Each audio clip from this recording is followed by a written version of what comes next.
There are a few life goals that make perfect sense when you're 30, but by the time you reach your 60s, some of them start to look completely ridiculous. And the strange thing is, almost nobody warns you about this. In my 20s and 30s, I had a list of goals that I thought really mattered. A bigger house, more success, more recognition. But in my mid-40s, I started to realise something uncomfortable.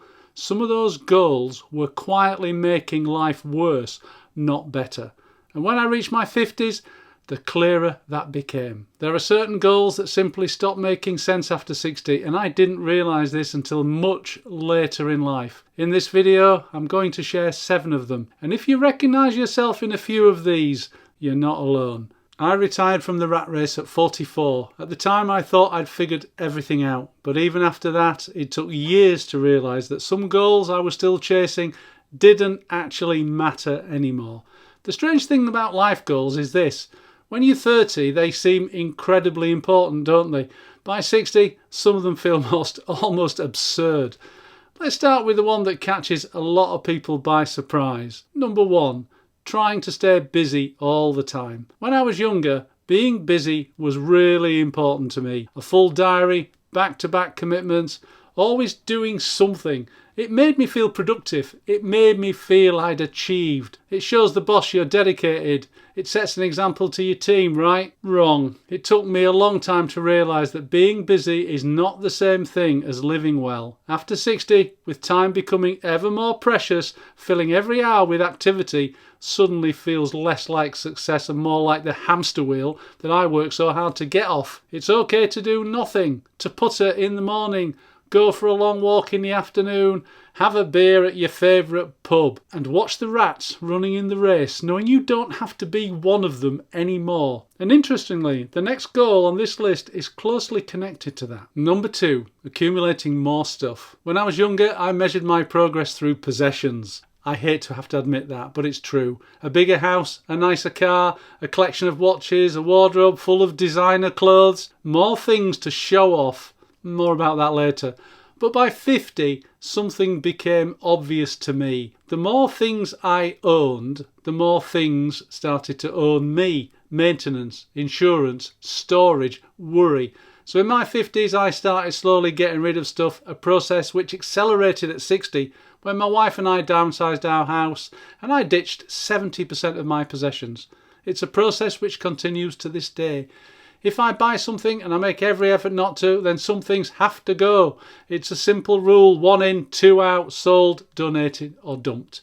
By the time I reached my 60s, I realised I didn't want more things. I wanted more freedom and more experiences. And interestingly, the goal at number 6 on this list is the one that took me the longest to understand. Number 3, proving yourself. In my 20s and 30s, this was a powerful motivator. I wanted to prove myself to my bosses, to my peers, even to my family. But by 40, a quiet realisation appeared. The people whose approval I was chasing weren't thinking about me nearly as much as I imagined, other than my mother, that is. And continuing with proving myself started to feel like a game that never really ever ends. A lot of energy goes into proving yourself, chasing promotions, titles, recognition, but after a while something interesting happens. You realise the people whose approval you were chasing were never really the point at all. You reach your 50s and start asking a completely different question.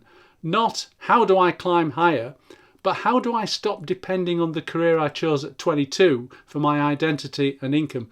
Eventually, you realise you'd rather spend your energy building a life that feels independent and authentic, rather than constantly proving your worth to people who were never really keeping score anyway.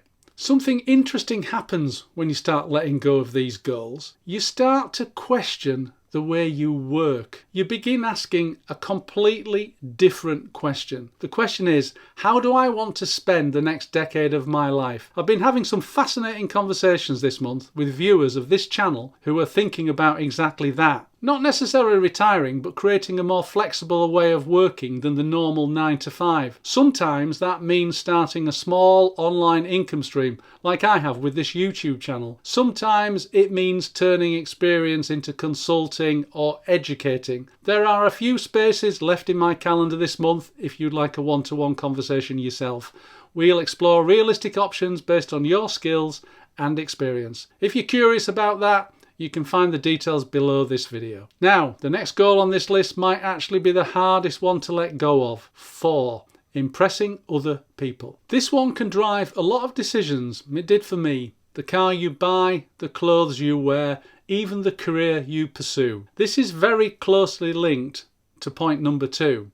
Cars were a real biggie for me. I bought performance cars that were uncomfortable, and I couldn't drive them very well either. I just bought them to show off. I'll be honest, I had a huge chip on my shoulder. I had achieved very little at school, and in the early years of work, I was a serial underperformer, mocked by supposed friends who were better footballers, athletes, scholars than I ever could be. The chip was growing ever bigger, and the resentment too. Then I found success, a career I enjoyed, I was good at it, I built a successful small business. The more success I had, the more I showed off, directed at those naysayers and mockers of my youth. But as the years passed by and into my 40s, it finally dawned on me. The people I was trying to impress were far too busy thinking about themselves to worry about me, and they were nothing to me, just a collection of fake friends and envious work colleagues. Once that realisation sinks in, something interesting happens. A lot of pressure just completely disappears, and you start focusing on what actually matters in life, and that is spending time with your partner, your children, and the small group of real friends who genuinely matter. This next goal is closely related, and it quietly drives a lot of people's decisions for decades. 5. Chasing status. Titles, positions, recognition, responsibilities. Chasing and hustling your way up the career ladder. When you're in your 30s and your 40s, these things can feel incredibly important. But by the time you reach your 60s, you discover something quite humbling, because by then you've had a few jobs, left a few employers, or you've had a business that you've sold. No one remembers you. Your work colleagues drift out of your life. They don't remember you at all. Your Employee of the Month title, that award you won at the annual company do, they mean absolutely nothing.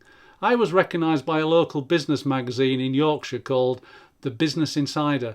I was one of their 42 under 42 high achievers, and you know what?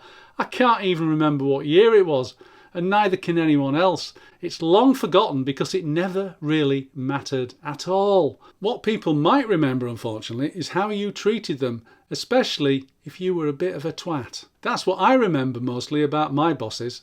I hate to admit it, I became one of them too, until I came to my senses at 44. 65-year-old Nick is a much nicer fellow than 35-year-old Nick, trust me. Nobody remembers your job title. Your colleagues have moved on, the awards gather dust somewhere in a drawer. That's if you haven't binned them already during a declutter, like I did back when I was 60.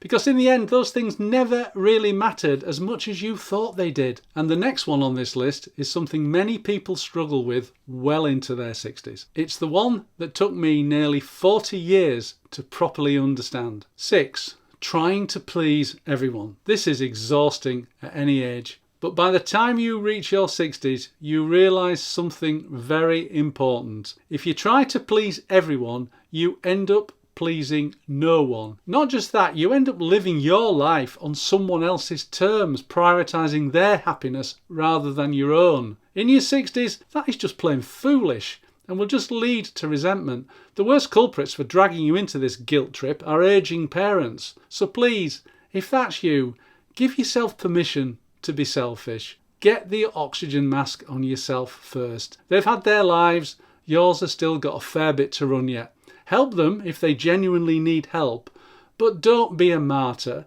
or you might end up in the ground before them. Start making decisions based on what actually makes you feel good. By the time you reach your 60s, you realise something incredibly important. Life is shorter than you really thought. Which brings me to the final goal on this list. This might actually be the most important one of the lot. Number 7, saving life for later. This one is so common.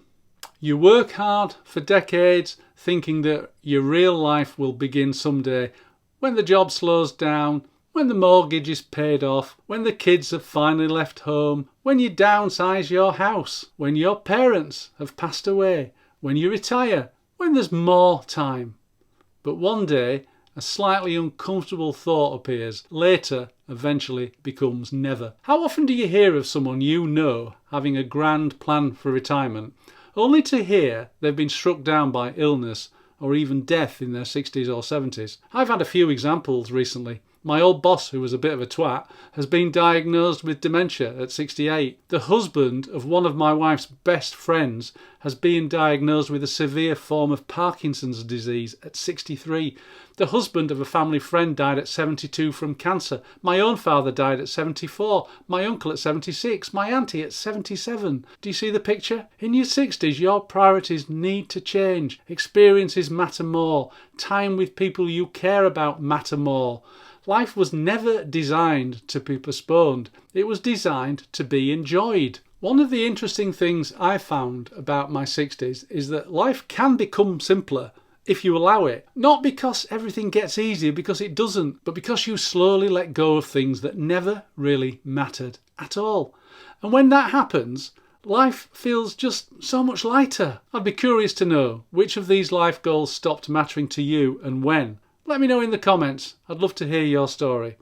By the way, a few viewers have asked about supporting the channel, so I've quietly opened something called Second Act Circle. Someone actually became the first member the other day, which I really appreciate. If you enjoy these conversations and you want to support this channel, the join button is below the video. If this video resonated with you, I made a few more about things that make absolutely no sense after 60. They're on screen now. Thanks for watching. I'll see you next time.